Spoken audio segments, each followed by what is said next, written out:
My father's first love returned to the country, and in an attempt to rekindle their romance, he left my mother, who was in the hospital after a serious accident while delivering takeout. I begged him to come back, but he only cursed me, telling me I was hindering his important plans.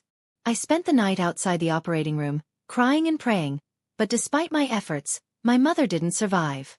Once she passed, my father immediately married his long-lost love. I refused to accept her as my stepmother and skipped their wedding.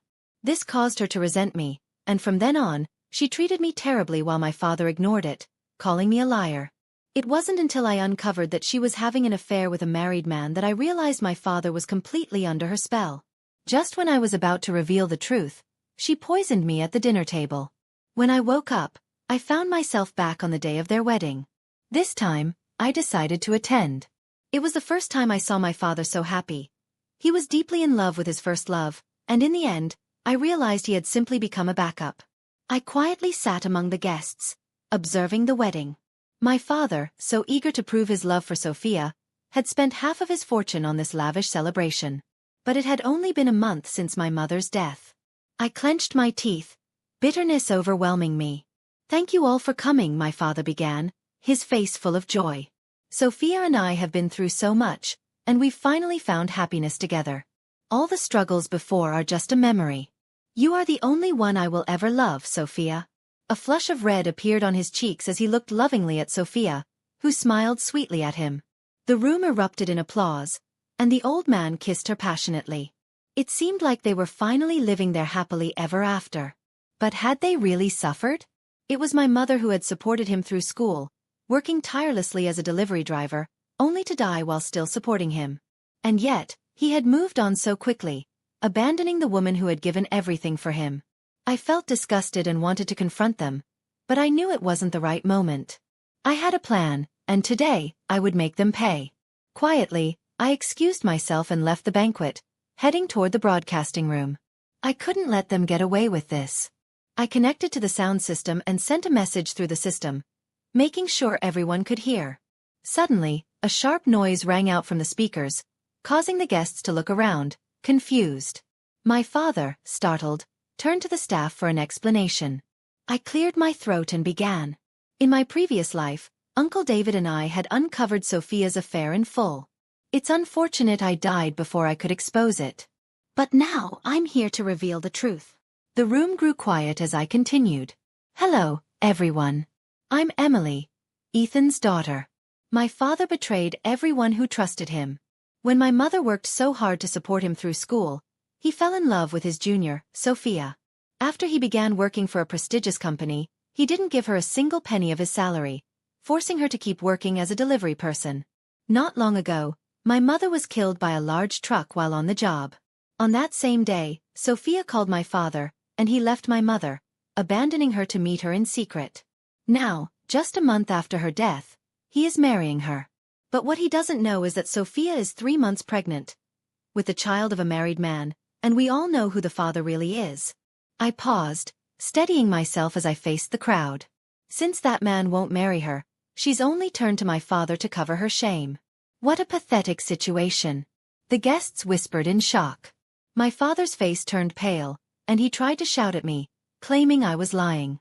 He ordered the staff to cut the sound, but by now, I was in control of the system. "It's time for them to lose their dignity," I said under my breath. I spoke louder into the microphone. "Dad, did you really think she ever loved you? You're just a fool, wearing the green hat and making a fool of yourself. You deserve this. You're the one who killed my mother. She loved you so much, and you didn't even appreciate her."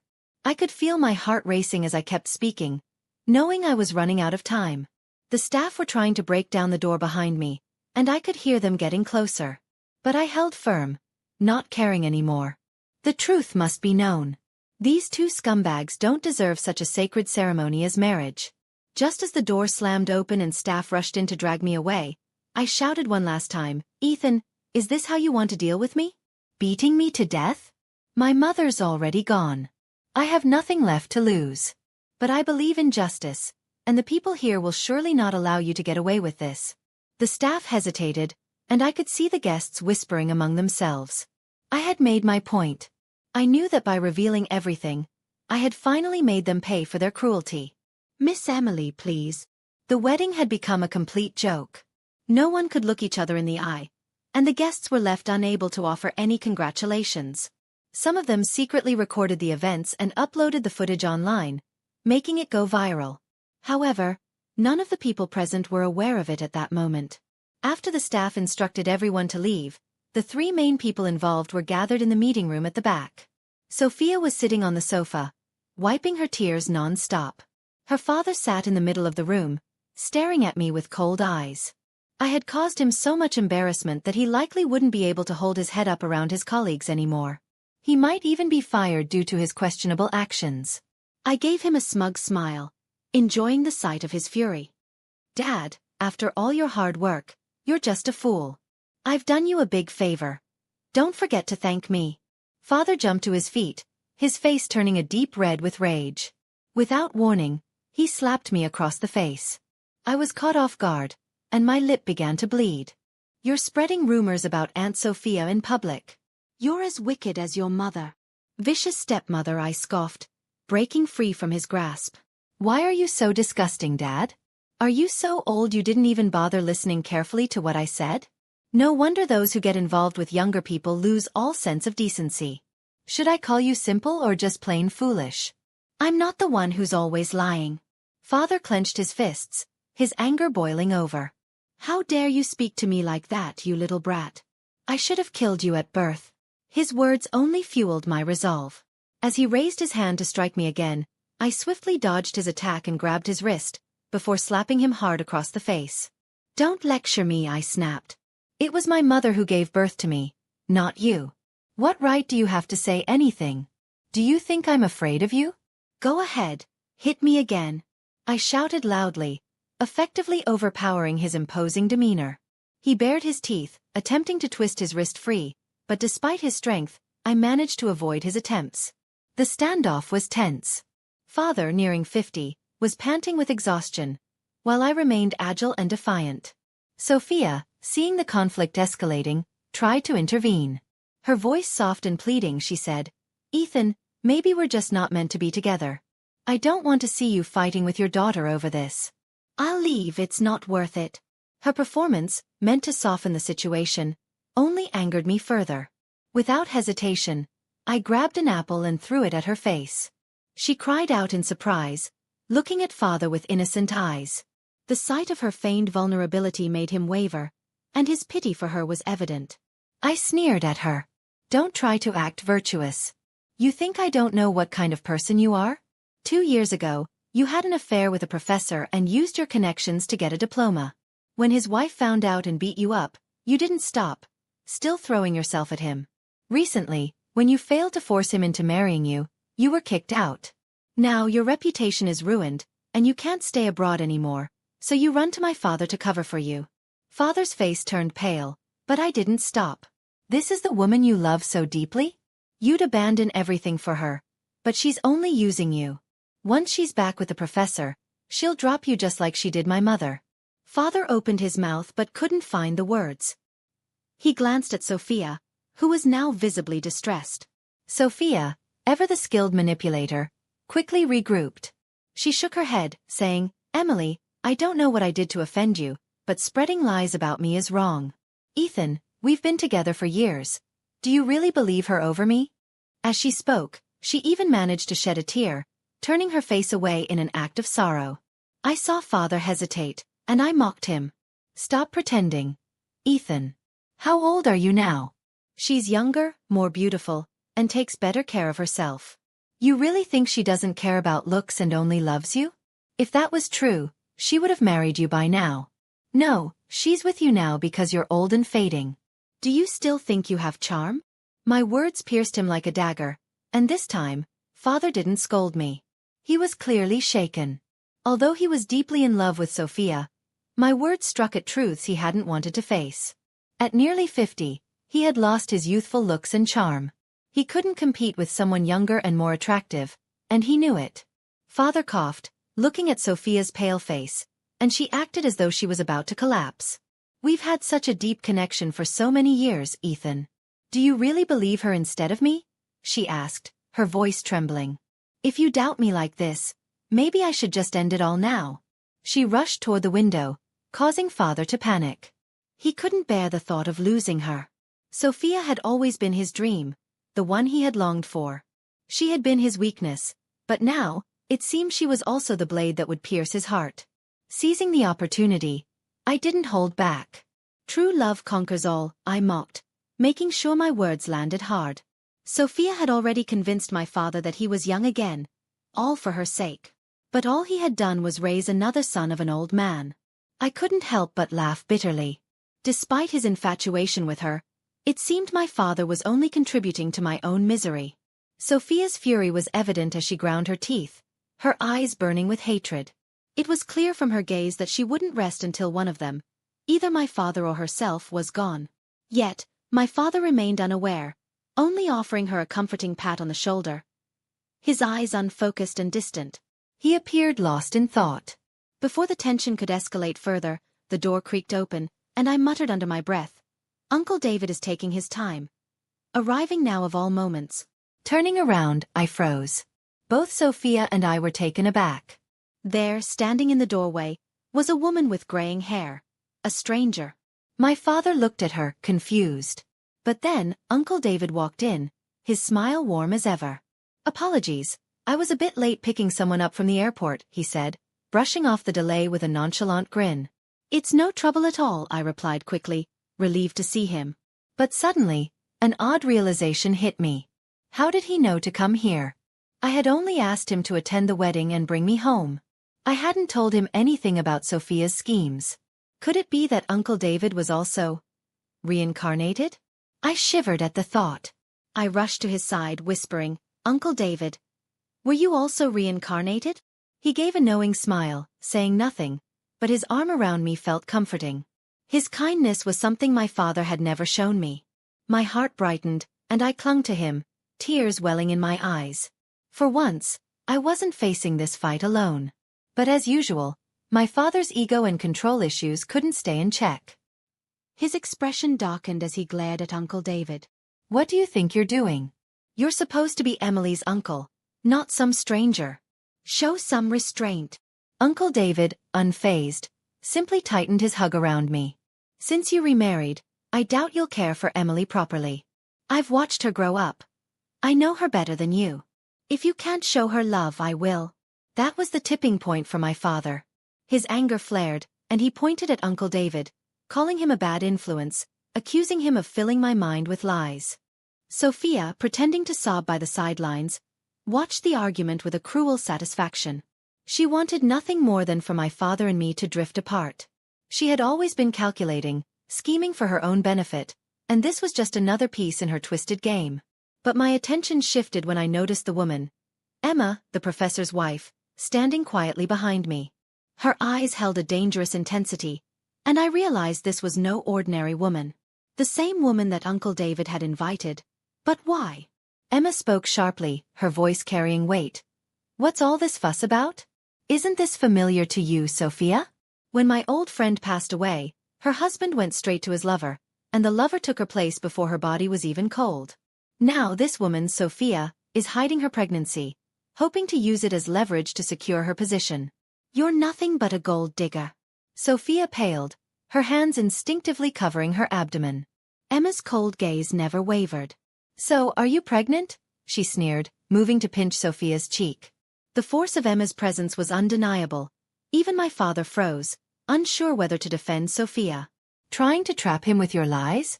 Emma's words were cutting. She shoved Sophia roughly before signaling to the bodyguards. Within seconds, they rushed in and dragged Sophia away, ignoring my father's protests. Sophia's shrill screams echoed down the hall as she was taken. Emma turned to face my father, her expression cold. "You disgust me. You abandoned the woman who was by your side for so many years, and now you're so obsessed with a promiscuous woman. Look at you. Do you really think anyone cares about you, or is it just her empty promises? If you keep believing her lies, you'll be drained dry." My father's face twisted in rage. He opened his mouth to retaliate, but Emma, without hesitation, kicked him in the stomach. He stumbled back, gasping in pain, his pride shattered. "I owe you one," Emma said quietly. wiping her hands with a silk handkerchief. After instructing the security to bring over an envelope, she glanced at Uncle David. "It's all settled now." She dropped the envelope onto the floor, then turned and walked away, her heels clicking with finality. My father lay there for a while, motionless, before slowly rising. He glared at me as I reached down to pick up the envelope. "Emily, don't even think about leaving with him," he growled, his grip tightening on my ankle. "You're my daughter. Why are you siding with an outsider, trying to tear apart our family?" I shot him a look of disbelief. "After Mom passed away, this place ceased to be home." He stood there, still holding my ankle, his voice pleading. "Go. Go find Sophia, she needs you." But he didn't even call her his wife anymore. His feelings for her were no longer as certain as they once were. Uncle David, with a calm gaze, simply asked me to turn around as he opened the envelope. After a few moments, his voice broke the silence. "Ethan, take a look at these pictures. The choice is yours now. Do you still want to live in this lie, or do you finally want to see Sophia for what she really is?" Uncle David let out a snort of laughter. When I turned around, my father's face was a mix of red and blue, as if he were struggling to breathe. His eyes, bloodshot with emotion, were fixed on the thick stack of photos in his hands. Even his grip on my ankle, once firm, loosened unconsciously. I immediately turned to look at Uncle David's cold expression. Seizing the moment while my father was too distracted to notice, we slipped out of the meeting room together. As for my belongings, I had already arranged for them to be sent to Uncle David's place days ago. My father, preoccupied with his wedding, had no clue that I had quietly removed every last trace of myself and my mother from his home. Or maybe, with his new love in his arms, he simply didn't care. I refused to dwell on it. After all, from this moment on, that man would no longer be a part of my life. When we arrived at Uncle David's house, he had already prepared a cozy room for me in advance.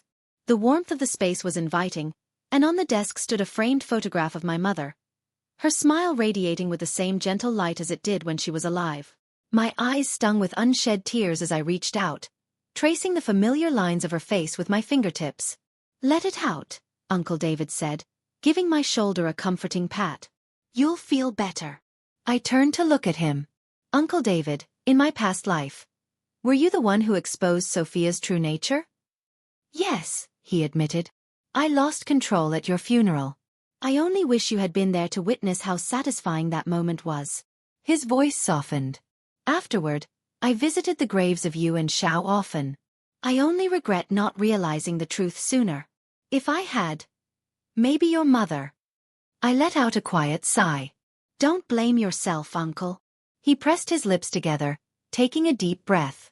In the past life, when he was drowning in despair and nearly ended his own life, it was my mother who had saved him. Out of gratitude, he had always tried to support her and me. But no matter how many times he urged my mother to leave Ethan, she never listened. Eventually, we saw less and less of each other. Our paths only crossed again at my mother's funeral. Despite everything, he still cared for me deeply.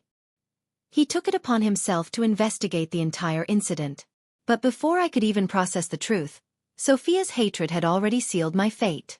The thought of Uncle David's grief-stricken face at my funeral sent a shiver down my spine. I didn't want to imagine the pain he must have felt. To reassure him, I gently took his hand in mine. Surprised, he looked at me before breaking into a soft smile. "At least you're safe in this life," he said. "I'll take care of you from now on. Emily will never be mistreated again. From this moment forward, you are my one and only daughter." His eyes grew red as he reached out, ruffling my hair. The next day, Uncle David and I visited my mother's grave. It was our way of telling her that from now on, I was in safe hands. As I gazed at the butterflies fluttering around her tombstone, tears spilled over my cheeks. "Mom," I whispered, my voice trembling. She had come to see me. Meanwhile, the video of my father's wedding scandal spread like wildfire online. The comment section exploded with outrage. People hurled insults at the shameless couple, digging deeper into their disgraceful past.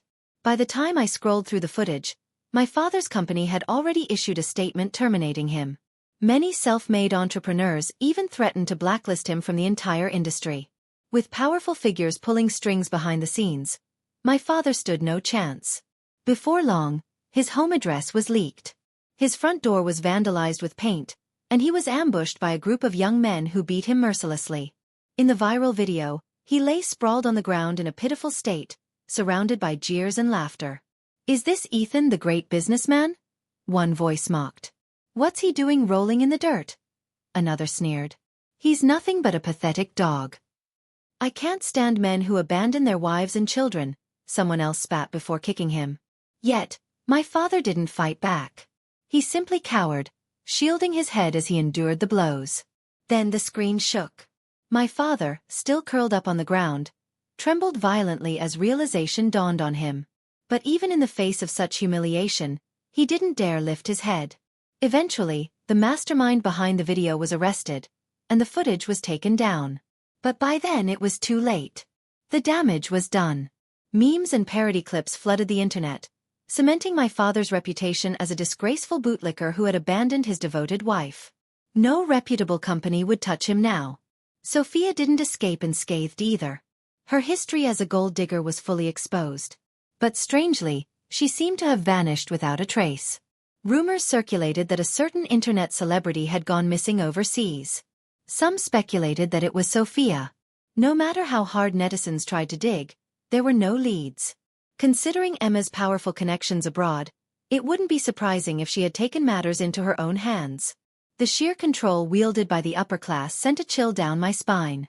This was a world far beyond the reach of ordinary people. But Sophia had brought it upon herself.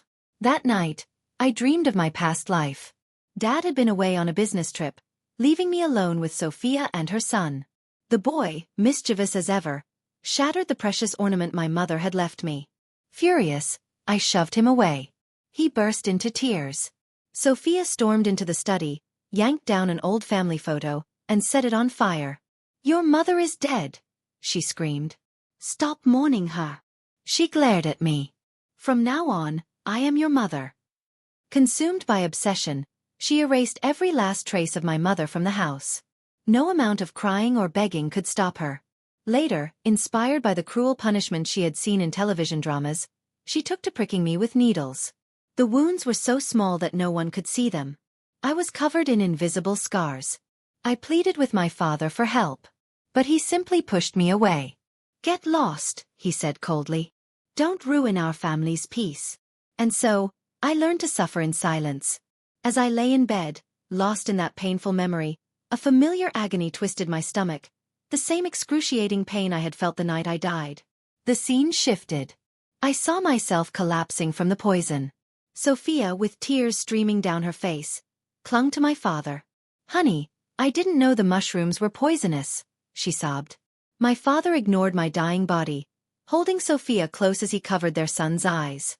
"Don't be afraid," he murmured. "Later, we'll tell them the same story." His voice was filled with unwavering devotion. "I'll protect our family, no matter what," he assured them.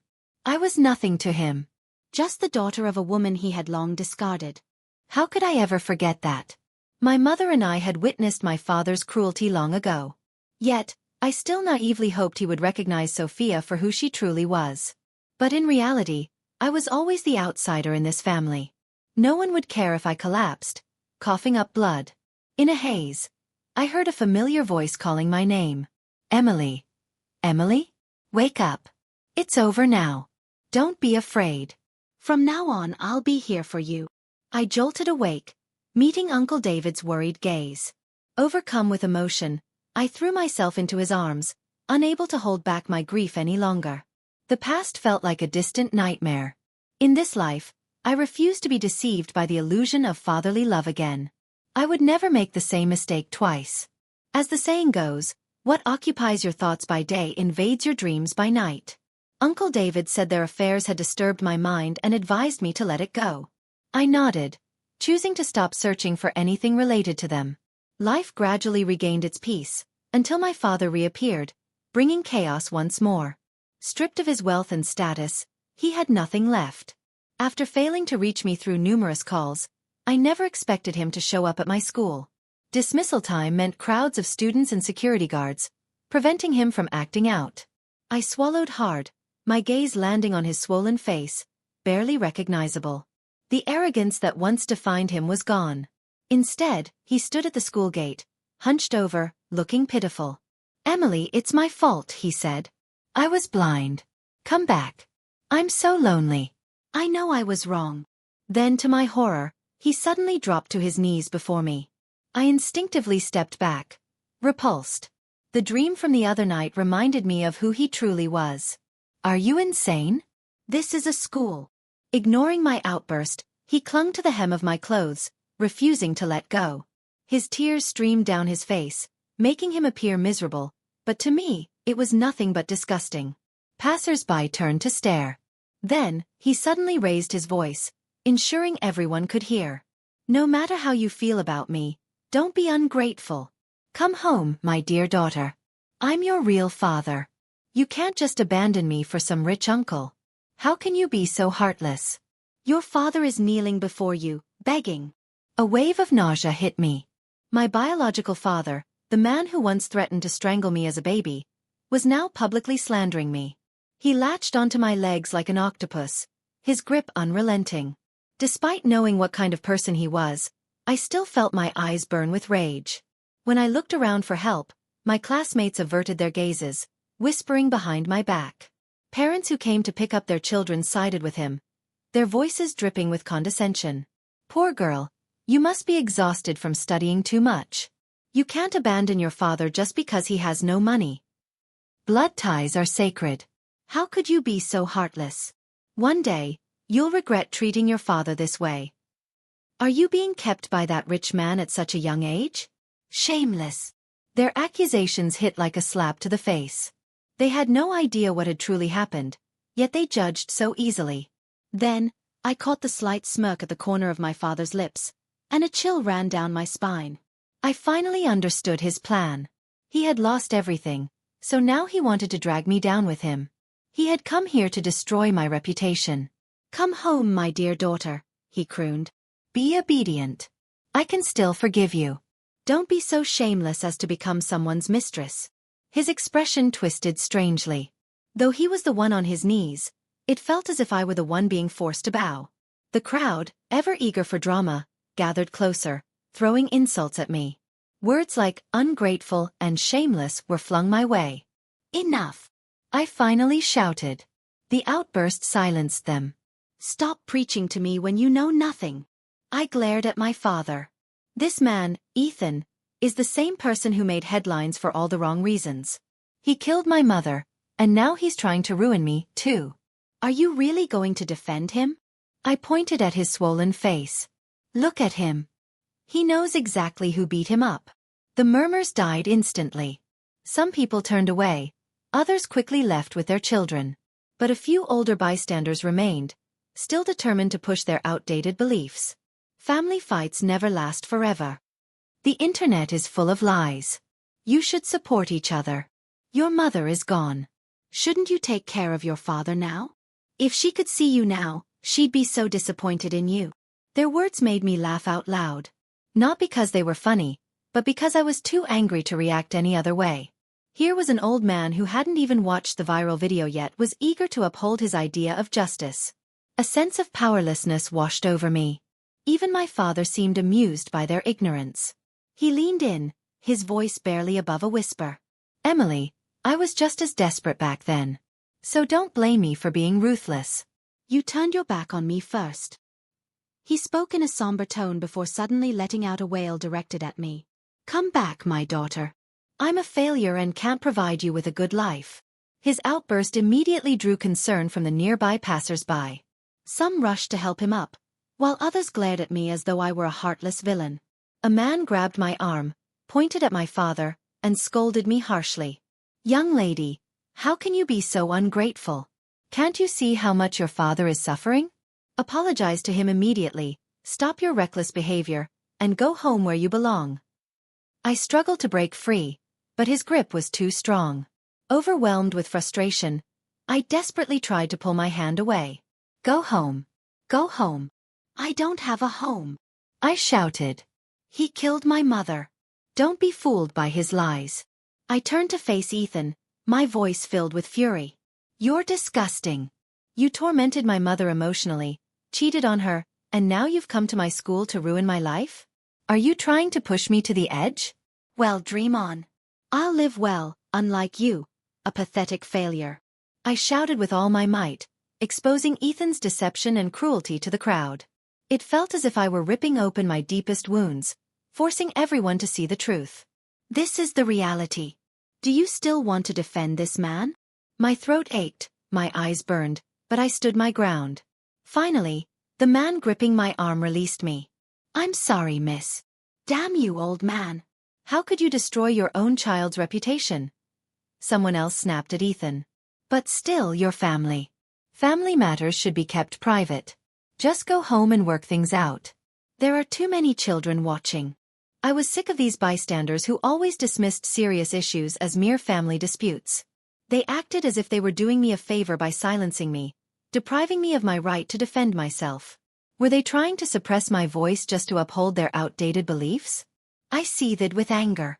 Meanwhile, Ethan clung to my clothes, kneeling and sobbing. Yes, it's my fault. It's all my fault. My daughter has done nothing wrong. I just want her to come home. I had endured enough.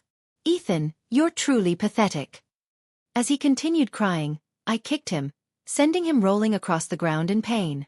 My gaze swept across the onlookers standing just a few feet away. This is a family matter. Stay out of it. Get lost. I stamped my foot hard, nearly hitting him again. He let out a pained cry, clutching his thigh, tears streaming down his face.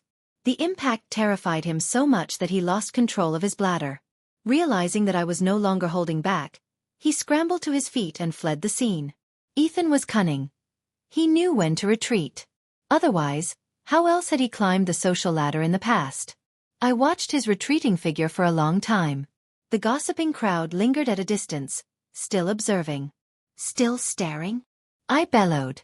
The onlookers immediately scattered like startled animals, too afraid to speak any further. I hadn't anticipated what would come next. The following day, I found myself ostracized. Even my best friend treated me as though I didn't exist, as if I were something dirty. It stung, but in the end, it was better to see people's true colors now rather than later. That afternoon, the head teacher called me into the office. Several parents have complained about your poor character and the negative influence you have on other students. We are requesting that you transfer to another school. I was at a loss for words. They were actually trying to force me out. Unwilling to accept such injustice, I checked the surveillance footage. It was clear, they were determined to make me leave.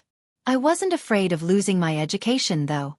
I made a call to Uncle David, who immediately stepped in. Sitting casually on the sofa with his legs crossed, he smirked. So this is the kind of school you attend. Not much to be impressed by. If Emily stays here, she might just continue to be bullied. We'll transfer to a better institution. He spoke with confidence. This isn't about surrendering. My plan was always to enroll her in an elite school. By the way, from this year onward, Kaiyuan Group will be withdrawing its funding from this institution. I'll make sure the transition is handled properly. The head teacher, who had been smiling moments ago, suddenly turned pale. Are you the CEO of the group that has been funding our school's construction? Yes. It was all for Emily. Uncle David sneered. The teacher panicked, waving his hands frantically. No. Our school would never abandon a student just because of some parents' biased opinions. Emily should stay. Our teachers will support her through this public backlash. But Uncle David wasn't interested in negotiating. There's no need. Emily will receive a proper education elsewhere.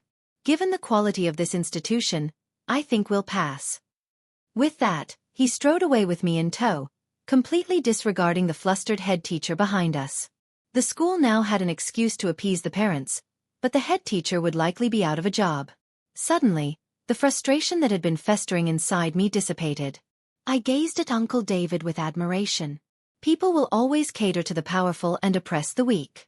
You don't need to tolerate it, he said. We have the resources to change things if they don't suit us. He ruffled my hair. You are my precious daughter. I promised you. I won't let anyone wrong you. A lump formed in my throat, my eyes stinging with unshed tears. After 16 years, I finally knew what it felt like to be truly protected. Uncle David told me to relax, but I knew he was restless. That night, he stayed up making calls, ensuring that Ethan wouldn't harass me again. If the video of the incident hadn't spread widely enough before, he would make sure it did now. He leveraged every resource at his disposal: newspapers, talk shows, radio broadcasts, and television reports. Uncle David acted swiftly and decisively. He wanted everyone to know the truth. If there's one thing I regret, it's not going all out sooner. He deserved to be condemned by everyone. Uncle David couldn't help but cuss under his breath. With that, I felt relieved and energized. Working together with Uncle David's decisive actions, I immediately published a front-page statement in the newspaper, officially severing ties with Ethan. Worried that the wording wasn't strong enough, I even asked someone to refine the article. Every sentence carried deep emotion, moving readers to tears. Suddenly, Ethan's treachery and moral decay were exposed to the world. Soon after, the news of my expulsion from school surfaced, triggering another wave of public outrage. People denounced the head teacher for currying favor with the powerful while oppressing the weak. They feared for the children's futures under such a teacher. With the previous scandal involving the loss of an investor, the head teacher had no choice but to resign in disgrace. The school that had expelled me quickly issued a statement, claiming their actions were meant to protect the students and expressing their hope that I would return. However, their reputation had already plummeted beyond repair. I didn't even bother to acknowledge it and simply focused on packing my belongings. A former best friend, who had pretended not to know me before, suddenly sent me a private message apologizing. I ignored it and deleted her without hesitation. While I was turning the tide against all odds, my father was the one most distressed. He couldn't stand to see me succeed. But with his tarnished reputation spreading far and wide, his old tricks were useless. So, he changed his approach. This time, he was ready to fight me to the bitter end. A man who has lost everything is dangerous because he has nothing left to lose. When Ethan suddenly appeared at a street corner with a dagger in his hand, a chill ran down my spine. It had only been a few days since our last encounter, but the hatred in his eyes was now unmistakable. This time, he truly wanted to take my life. "Emily, you're so cruel," he sneered. "You've been trying to drive your own father to his death from the very beginning, haven't you? Well, I have nothing left, and I have nothing to fear. If I die, I'll take you with me. I won't lose this battle." He forced a twisted smile. Come to think of it, was Sophia sold off by that lunatic? I can't get in touch with her anymore. How terrifying rich people are. You've become heartless under David's influence, haven't you? Men obsessed with the financial world are truly twisted. He's ruined my good daughter. I frowned. The moment I heard him slandering Uncle David, I couldn't help but respond. It was you who tried to ruin my reputation. That's why Uncle David is going after you with everything he's got. Think about it. Who was in the wrong first? Stop blaming others. I slowly backed away, keeping a close eye on his movements. Ethan's face twisted with rage, and he tightened his grip on the knife. His teeth clenched, his eyes filled with icy hatred. You unfilial brat.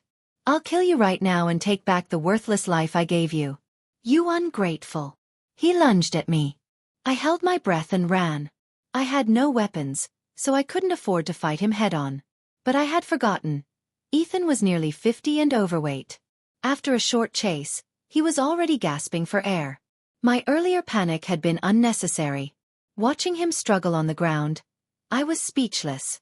"Ethan, you're a joke," I said coldly. "From start to finish, you've never once reflected on your own mistakes. Instead, you blame everyone else. Before Mom married you, you were just a failed student. She worked as a delivery person to support you, helping you get an education and change your fate. But you never knew gratitude. You disregarded those who truly cared about you, preferring to grovel at the feet of the powerful, humiliating yourself. You deserve to be alone." Ethan's expression twisted as if I had driven a blade through his spine. "Shut up," he roared. He was so desperate to curse me that he ran out of breath before he could even finish his words. I stood about 10 meters away, watching the pathetic man before me, and silently dialed 911. Whether he suffered or not was his own business. If he died, even better. I still remembered that night, when I was convulsing at the dinner table, begging him for help, and he hadn't even spared me a glance. So, I had no obligation to call an ambulance for him now. When the police arrived and took him away, they scolded me briefly before calling for an ambulance. After giving my statement, Uncle David rushed over, and we left the police station together. Living in pain is sometimes worse than death. Don't dwell on it anymore, he said. You have to register at school tomorrow. Get some rest. I nodded silently. Soon, we would move to a new city and leave him behind forever. Before long, Ethan was reported by his former colleagues for corruption in his past work and was sentenced to several years in prison.